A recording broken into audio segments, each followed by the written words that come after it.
शेख हसीना जो है ये उस प्रोटेस्ट की वजह से ही वहाँ से भागी हैं, और ये जुलाई से चल रही थी। जब से इनकी सरकार बनी है तब से ये ड्रामाबाजी जिनके चल रही थी इन लोगों की, और इनको जो है जब इस संडे को जब 100 लोग और मारे गए तभी उन्होंने देश छोड़ के भागने का ये प्लान कर लिया है। अब तक जो है ऑलमोस्ट 400 लोग बताया जा रहा है कि वहाँ पे मारे जा चुके हैं।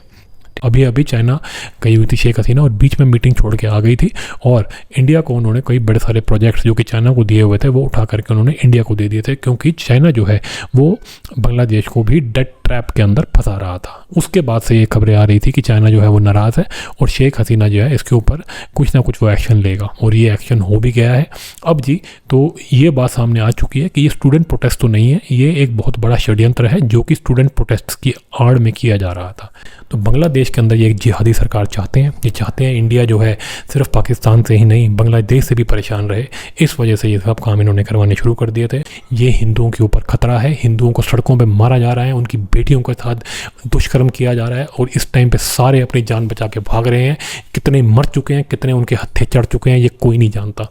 हेलो, आज का जो वीडियो है ये बहुत ही इम्पोर्टेंट वीडियो रहेगा, क्योंकि इस वीडियो के अंदर हम बांग्लादेश के अंदर जो सिचुएशन बन चुकी है उसके बारे में डिस्कस करेंगे, और किस तरह हिंदुओं के ऊपर वो अटैक माना जाए, और इस समय जो हिंदुओं के साथ वहाँ पे किया जा रहा है उसकी सच्चाई इस वीडियो में बताई जाएगी।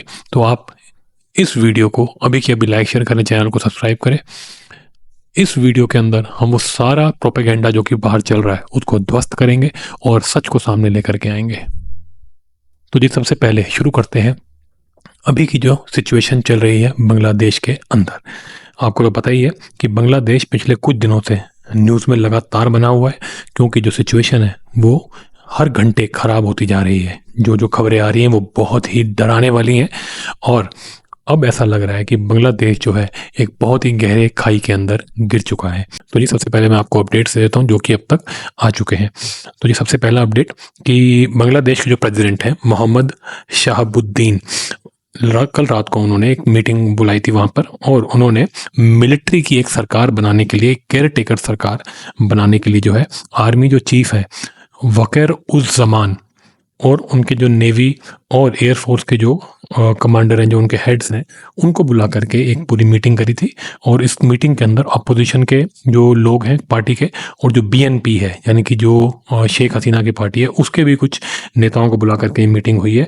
जमाते इस्लामी पार्टी के लोगों को भी बुलाया गया है, और वो मीटिंग को पूरा किया गया है इस बात में डिस्कशन करने के लिए कि अब इस सिचुएशन को कैसे संभाला जाए। तो ये एक मीटिंग हुई है। दूसरा, जो स्टूडेंट जो लीडर्स बने हुए हैं वहाँ पे, जिन्होंने ये सारी मूवमेंट चलाई है, वो जॉब कोटा के जो है खिलाफ थे, और शेख हसीना की जो सरकार है उसको गिराने में इनका हाथ बताया जा रहा है। ठीक है जी। अब जो नई गवर्नमेंट जो बन रही है उसके अंदर ये बात चल रही है कि नई जो सरकार जो बनेगी उसके अंदर जो मोहम्मद यूनुस है, जिसको बहुत बड़े बड़े इंटरनेशनल अवार्ड्स मिले हुए हैं, उस आदमी को जो है वो कहा जा रहा है कि चीफ एडवाइज़र बना दिया जाए इस नई सरकार का। ये आदमी जो है ये बांग्लादेश का आप कह सकते हैं एक तरह से सबसे बड़ा और सबसे मशहूर फेस है, और इस पे काफ़ी लोग ट्रस्ट करते हैं। लेकिन जो खबर ये आ रही है कि ये चीफ एडवाइज़र बनाया जा सकते हैं। अब जी इसके बारे में ज़रा आगे और डिस्कस करेंगे।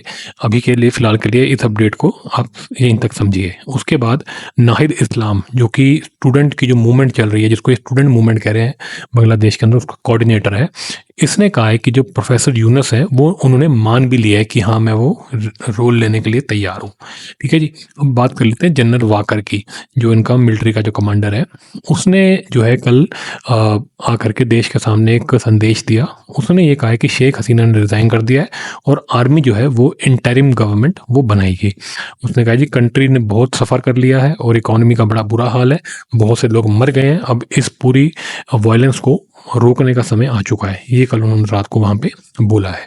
अब शेख हसीना जो है वो जो शेख मुजीबुर रहमान था, जो कि जिसने बांग्लादेश को बनाया है, ये उसी की बेटी है, और उनको जो है ये सुनने में आ रहा है 45 मिनट का अल्टीमेटम दिया था कि भैया तू रिज़ाइन कर दे। ठीक है जी, ये सुनने में आई है अब तक बात। अब शेख हसीना जो है ये अपना 5वां टर्म जो है वो एज अ प्राइम मिनिस्टर चला रही थी, और खबर फिर ये आई कि वो ढाका से जा चुकी हैं छोड़ के। मिलिट्री का जो एयरक्राफ्ट था उससे वो इंडिया आ गई। 76 साल की इनकी उम्र है। इनकी पढ़ाई लिखाई सारी इंडिया में ही हो रखी है। ये जो शेख हसीना है ये अपनी बहन शेख रेहाना के साथ जो है आई हैं, और इनको जैसे ही कल वो इंडिया पहुंची, इंडिया में वो हिंडौन एयरफोर्स का जो बेस है उत्तर प्रदेश में गाजियाबाद में, वहाँ पे इनका प्लेन लैंड करा। और वहाँ पे जो भारत के NSA हैं यानी कि अजीत डोभाल साहब, उनसे उनकी मुलाकात हुई है। अब शेख हसीना जो है, खबर ये आ रही है कि वो लंदन जा सकती है और असैलम जो है वहाँ से मिल सकता है उनको, लेकिन अभी तक UK ने उनको असैलम देने की बात कंफर्म नहीं करी है। तो फिलहाल के लिए तो वो इंडिया में ही है। अब जो जयशंकर जी हैं उन्होंने एक ऑल पार्टी मीटिंग भी बुलाई थी, और उन्होंने जो है ये पूरा जो उनकी सरकार गिर गई है शेख हसीना की, इसकी पूरी डिटेल्स थी, और ये भी बताया कि आर्मी ने वहाँ पे टेक ओवर कर लिया है बांग्लादेश के अंदर। जयशंकर जी ने जो लीडर्स हैं पार्टीज़ के, अलग अलग पार्टीज़ के, उनको सारी सिचुएशन के बारे में बताया, और ये भी बताया कि भारत सरकार इसके लिए क्या क्या कर रही है। अब जो वेस्ट के जो लोग हैं यानी कि अमेरिका और जो ये और भी कंट्रीज़ हैं, यूरोपियन कंट्रीज़ हैं, उन्होंने कहा है जी शांति बनाई जाए। शेख हसीना क्योंकि अब जा चुकी हैं देश छोड़ के, तो शांति बनाई जाए। अमेरिका ने कहा है जी अब जो है और लड़ाई झगड़ा नहीं चाहिए, अब आप शांति बना के रखो। और जो UN का जो सेक्रेटरी है उसने भी कहा है कि शांति और जिसे कहते हैं डेमोक्रेटिक ट्रांजिशन हो जाए, ये सब हो जाए। हम ये इसके बारे में ज़रा पूरी बात में आगे बात भी करेंगे। शेख हसीना जो है ये उस प्रोटेस्ट की वजह से ही वहाँ से भागी हैं, और ये जुलाई से चल रही थी। जब से इनकी सरकार बनी तब से ये ड्रामाबाजी जिनके चल रही थी इन लोगों की, और इनको जो है जब इस संडे को जब 100 लोग और मारे गए, तभी उन्होंने देश छोड़ के भागने का ये प्लान कर लिया है। अब तक जो है ऑलमोस्ट 400 लोग बताया जा रहा है कि वहाँ पे मारे जा चुके हैं। ठीक है जी। तो अब ये है जी पूरी सिचुएशन, लेकिन अब इसके अंदर जो सच्चाई है वो भी मैं आपको कुछ बातों के बारे में बता देता हूँ जिसके बारे में कोई बात नहीं कर रहा है। सबसे पहली बात तो ये स्टूडेंट प्रोटेस्ट लग नहीं रहा। ये स्टूडेंट प्रोटेस्ट के अलावा ये सब कुछ लग रहा है। स्टूडेंट्स नहीं होते ऐसे जो कि एक सरकार गिरा देते हैं, स्टूडेंट्स नहीं कर सकते ऐसा। ये स्टूडेंट्स नहीं है, ये इस्लामिक जिहादी हैं, और वहाँ पे जो है जिहादियों के हाथ में पावर ट्रांसफ़र करने का पूरा धंधा, पूरा प्लान चल रहा है। और ये सारा प्लान अमेरिका और चाइना का बनाया हुआ है। इंडिया भी इसमें एक खिलाड़ी है, लेकिन ये जो सरकार चेंज हुई है ये इसमें इंडिया का कोई हाथ नहीं है। इंडिया वहाँ पर शांति बनाना चाहता है, और शेख हसीना एक बहुत ही अच्छी, जिसे कहूँगा, नेता रही हैं, और उन्होंने अब तक बांग्लादेश को जो है डेवलपमेंट की तरफ ही ले जाने का काम किया है, और जितना भी जिहादी एलिमेंट है उनको उन्होंने सजाएं भी दी है। इसलिए शेख हसीना जो है एक बहुत ही प्रो डेवलपमेंट लीडर मानी जाती हैं। उन्होंने ही बांग्लादेश को वो बनाया है, अपने पैरों पे खड़ा किया है। जो आज बांग्लादेश की तारीफ़ होती है कि वो पाकिस्तान से कितना आगे है, उसका क्रेडिट जो है बहुत हद तक शेख हसीना को ही जाता है। लेकिन वहाँ पे कहा जा रहा है जी स्टूडेंट प्रोटेस्ट में वो फंस गई। शेख हसीना का इसमें कोई लेना देना नहीं है, ये आज का नहीं है। जो कोटा की बात की जा रही है, ये कोटा बहुत पुराना है। तो फिर ये जो स्टूडेंट प्रोटेस्ट के नाम पे जो है इसकी सरकार क्यों गिराने की बात हुई, ये जी पूरा एक ज़बरदस्त इंटरनेशनल षड्यंत्र है जो कि शेख हसीना की सरकार के खिलाफ आज से नहीं, जब से इलेक्शन हुआ तब से चल रहा है। उन इलेक्शंस के अंदर ये जिहादियों को जिताना चाहते थे अमेरिका चाइना, लेकिन शेख हसीना वहाँ जीत के आई। इंडियन गवर्नमेंट ने भी उनका साथ दिया था, और उनके इंडियन गवर्नमेंट से बहुत रिलेशन अच्छे थे। अभी चाइना गई हुई थी शेख हसीना, और बीच में मीटिंग छोड़ के आ गई थी, और इंडिया को उन्होंने कई बड़े सारे प्रोजेक्ट्स जो कि चाइना को दिए हुए थे वो उठा करके उन्होंने इंडिया को दे दिए थे, क्योंकि चाइना जो है वो बांग्लादेश को भी डेट ट्रैप के अंदर फंसा रहा था। उसके बाद से ये खबरें आ रही थी कि चाइना जो है वो नाराज़ है, और शेख हसीना जो है इसके ऊपर कुछ ना कुछ वो एक्शन लेगा, और ये एक्शन हो भी गया है अब जी। तो ये बात सामने आ चुकी है कि ये स्टूडेंट प्रोटेस्ट तो नहीं है, ये एक बहुत बड़ा षड्यंत्र है जो कि स्टूडेंट प्रोटेस्ट की आड़ में किया जा रहा था। और अब जो ये दूसरी बात आ रही है कि अमेरिका कह रहा है जी शांति बना के रखें, और जी UN कह रहा है जी कि ये सब वायलेंस ख़त्म हो, ये सब नौटंकी कर रहे हैं, क्योंकि ये इन्होंने ही कराया हुआ है। अमेरिका पूरे देश को, अपने देश को नंबर 1 बनाए रखने के लिए पूरी दुनिया को जलाने में लगा हुआ है। ये कोई पहली बार नहीं कर रहा है, इसने बेफालतू में ऐसे ही फेक न्यूज़ उड़ा करके पूरी दुनिया को कई बार जलाया हुआ है। अब ऑलरेडी यूक्रेन के अंदर ये कलेश सयापा कर चुके हैं, और वहाँ की लड़ाई ये हार के अब जो है नया बांग्लादेश में इन्होंने लड़ाई शुरू करवाई है। ये क्यों करवा रहे हैं? ये इसलिए करवा रहे हैं क्योंकि ये भारत को नापना चाहते हैं। भारत इनके हत्थे नहीं चल रहा, और ये चाइना से भी हार रहे हैं अमेरिका वाले, और चाइना दूसरी तरफ से वो भी निगलना चाहता है बांग्लादेश को भारत को कंट्रोल करने के लिए। भारत ने पाकिस्तान को बड़े सही तरीके से साइड लगा दी है, और पाकिस्तान अब भारत को परेशान वैसे नहीं कर सकता जैसे पहले करता था, जिसकी वजह वजह से अमेरिका और चाइना इंडिया के ऊपर हाथ नहीं रख पा रहे। अब इन्होंने बांग्लादेश का एक नया फ्रंट खोल दिया है, जिसकी वजह से ये इंडिया को अब यहाँ से भी परेशान करके इंडिया को जो है कंट्रोल करने की कोशिश करेंगे। ये जो पिछले इलेक्शंस हुए इंडिया के अंदर, उसके अंदर नरेंद्र मोदी को हराने के लिए अमेरिका से जॉर्ज सोरोस ने पूरी फंडिंग की थी। पूरे देश के जो जितने भी दुश्मन हैं वो सब लगे हुए थे अमेरिका से और चाइना से और भी कंट्रीज से, ताकि भारत जो है इस पूरी पर्टिकुलर इलेक्शन के अंदर नरेंद्र मोदी जो है उसको ना जिताए और राहुल गांधी जो है इस देश का प्रधानमंत्री बन जाए या कोई और गद्दार नेता इस देश का प्रधानमंत्री बन जाए, ताकि उसके बाद जो है ये फिर से अपने जो ओरिजिनल प्लान हैं उसके ऊपर लगे। फिर ये इंडिया को भी नोच नोच के खाने का इनका प्लान था, लेकिन वो प्लान कामयाब नहीं हो पाया। इस वजह से जो है ये बांग्लादेश के पीछे पड़े हैं और बांग्लादेश से ये बीमारी ये इंडिया में लाना चाहते हैं। बेसिकली जो असली अटैक है वो इंडिया के ऊपर ही है, और ये करने वाले चाइना, अमेरिका और भी जो भारत के दुश्मन है, ये उन्हीं का प्लान है। अब ये जितना भी ये शांति की बातें कर रहे हैं, ये वॉयलेंस को ख़त्म करने की बातें कर रहे हैं, ये सब एक ढकोसला है, क्योंकि ये सारा कुछ इन्हीं का किया धरा है। तो जी इन बातों की जो है कई इनके सिग्नल मिल चुके हैं कि ये लोग चलाने वाले, इस पूरे धंधे को चलाने वाले अमेरिका और चाइना ही हैं। अब जी जो शेख हसीना के एक बेटे का जो है इंटरव्यू वो भी चल रहा है। उन्होंने एनडीटीवी से भी बात करी है और कुछ और चैनल से भी बात की है। उन्होंने बहुत बड़े बड़े खुलासे किए हैं।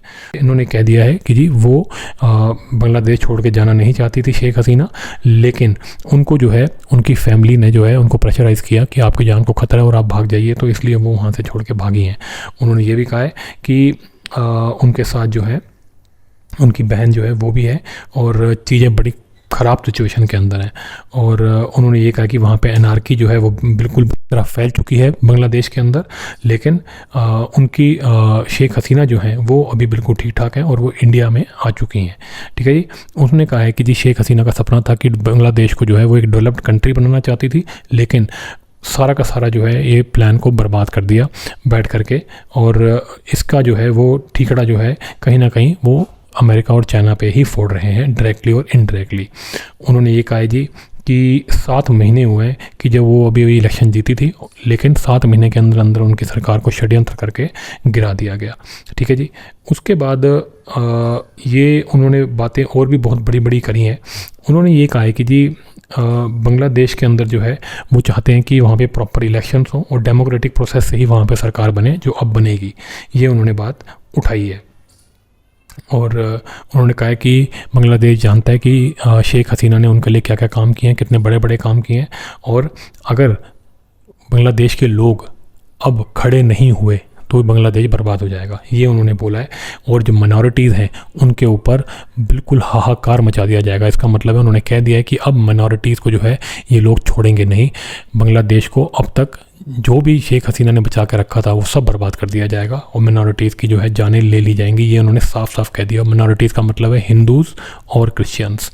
तो जी उन्होंने ये कहा है, एक बहुत बड़ा बयान भी दिया दूसरे चैनल को कि बांग्लादेश जो है अब वो पाकिस्तान बनने जा रहा है, कि ये अब 2 पाकिस्तान हो गए हैं, भारत की तरफ एक इस तरफ और एक उस तरफ। यही प्लान था भारत को नकेलने के लिए, यही प्लान था भारत को के ऊपर, जिसे कहते हैं एक तरह से भारत के ऊपर शिकंजा कसने के लिए भारत के दुश्मनों ने ये काम किया है और बांग्लादेश के अंदर आग लगा दी है।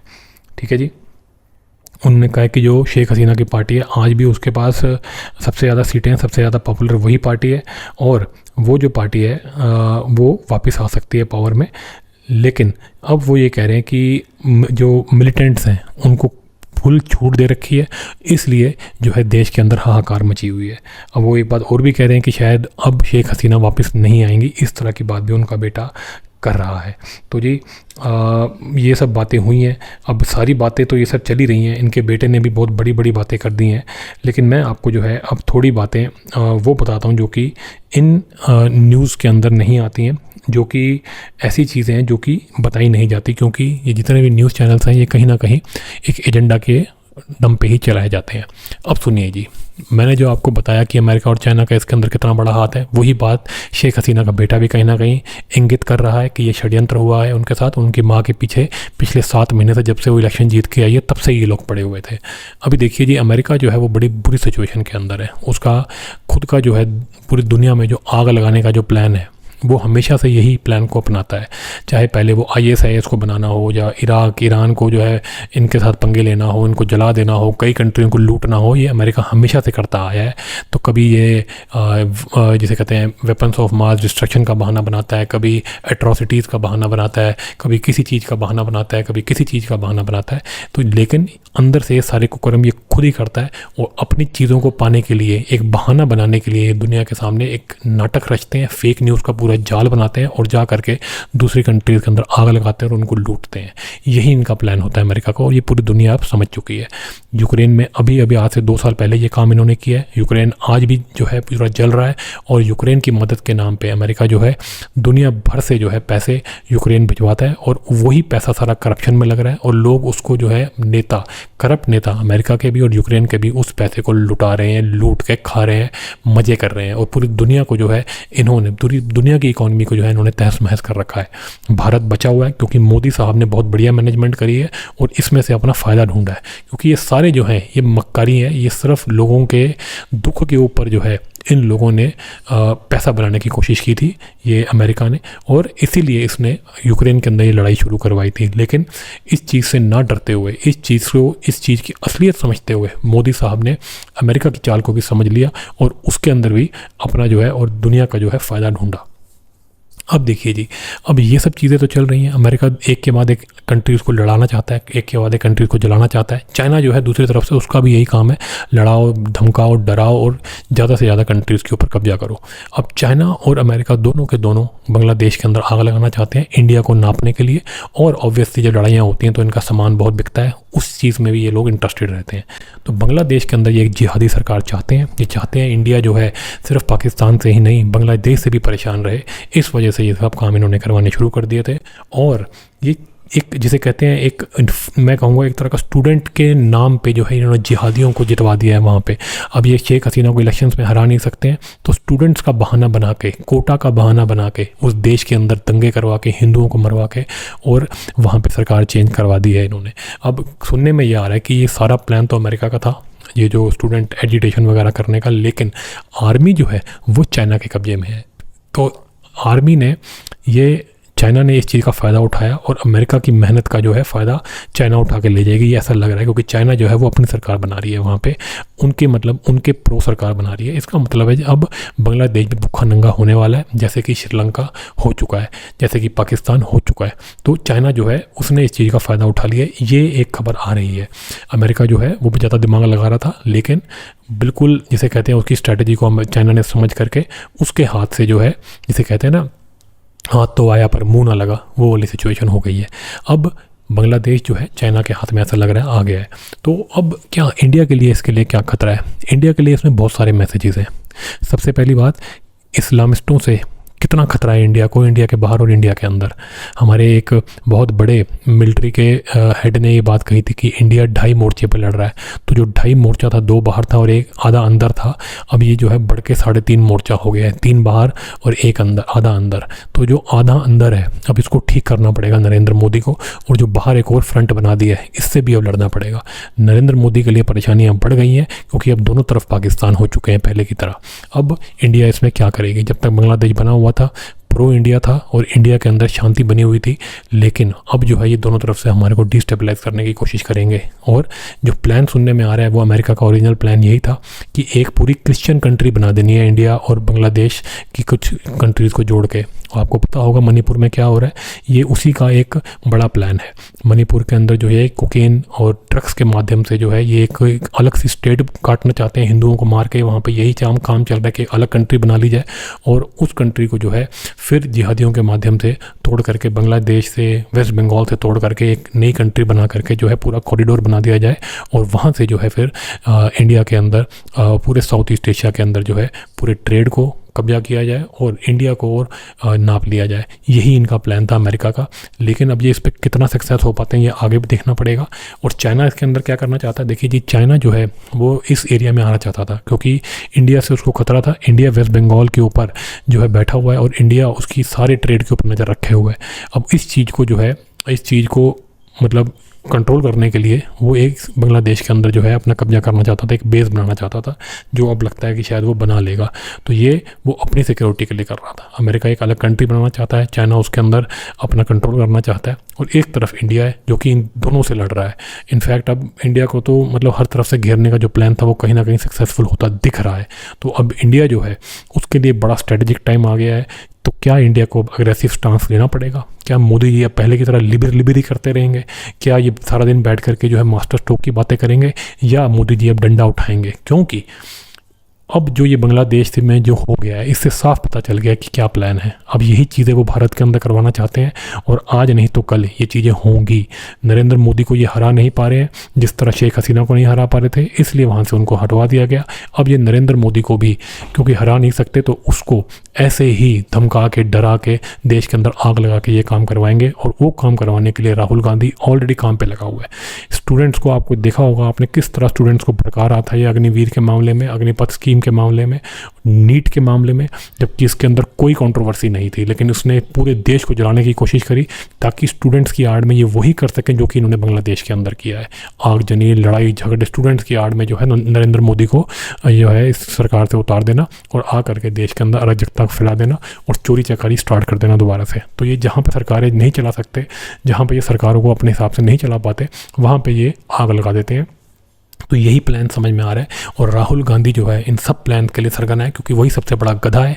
उसी गधे को इस्तेमाल करके अमेरिका और चाइना हिंदुओं की एक इकलौती कंट्री को जो है लूटना चाहते हैं।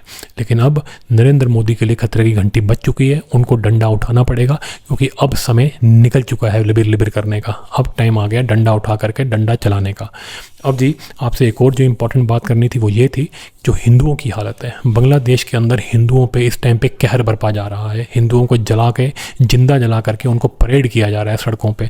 हमारे मंदिरों के ऊपर अटैक किया जा रहा है।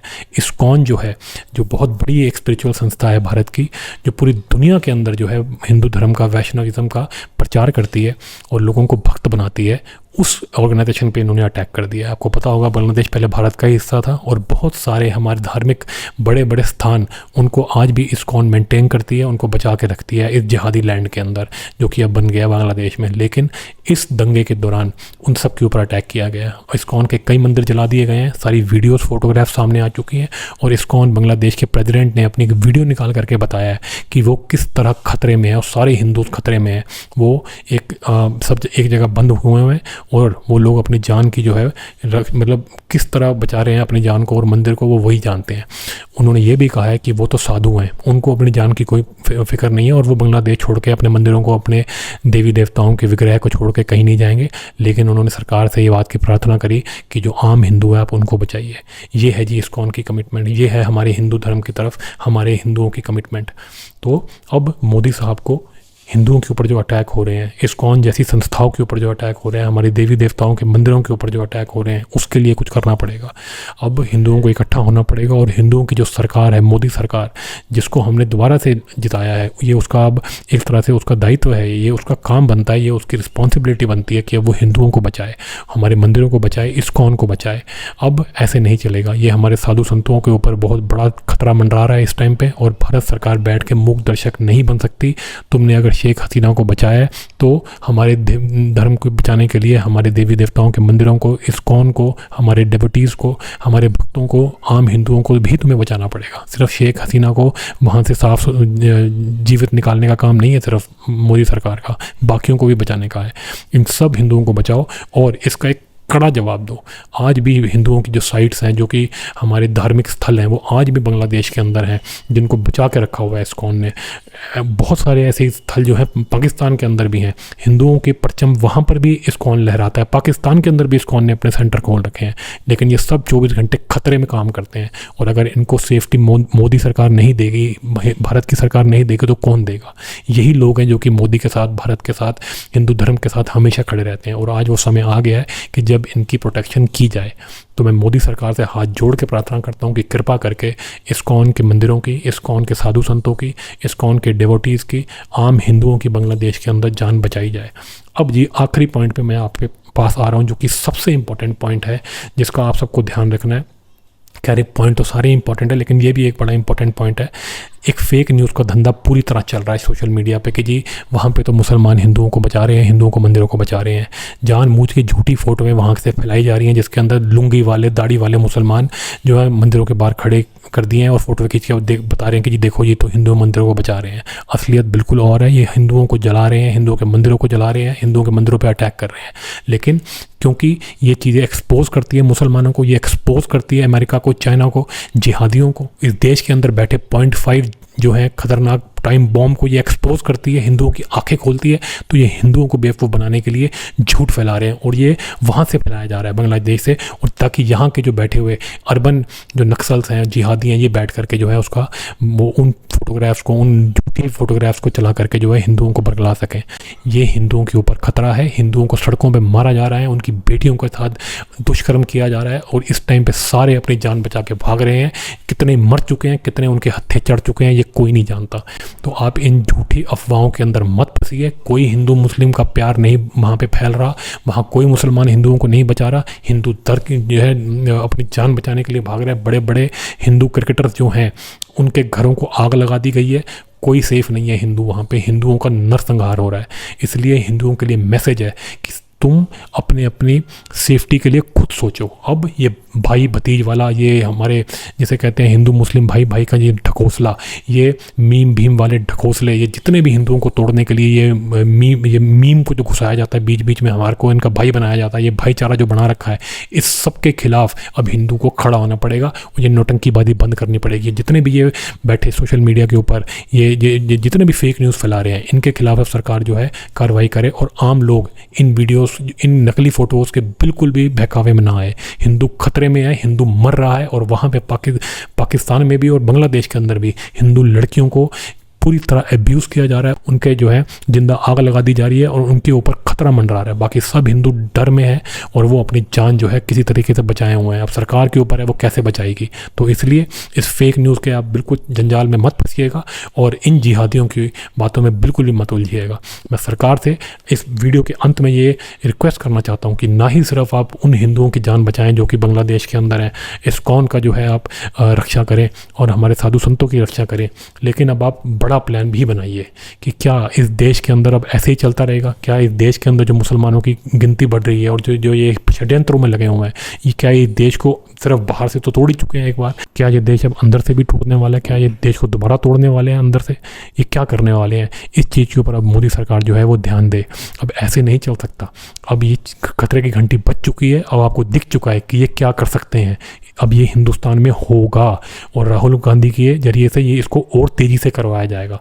मोदी सरकार सारे हिंदुओं को बांग्लादेश में बचाए और यहाँ पे जो है अब डंडा उठा ले और घर वापसी का प्लान स्टार्ट करे। कम से कम 3 करोड़ मुसलमानों को वापस घर वापसी करवा करके इस चीज़ का बदला ले और अब से घर वापसी पे पूरी तरह जो है अपना फोकस करे। और जितने भी ये जिहादी घूम रहे हैं इनकी बुद्धि ठीक करने के लिए जो है मोदी सरकार अब डंडा उठाए। यही मेरा प्लान है जो कि मैं प्रपोज करता हूँ भारत सरकार के लिए कि अब लिबर करने से कुछ नहीं होगा, ये सेकुलरिज्म की बीन बजाने से कुछ नहीं होगा। डंडा उठा लो, नहीं तो हिंदू जो है वो धरती से ख़त्म हो जाएगा। चलिए, अगर आपको ये वीडियो अच्छा लगा हो तो इसको लाइक शेयर करें, चैनल को सब्सक्राइब करें। मिलते हैं आपसे अगले वीडियो में।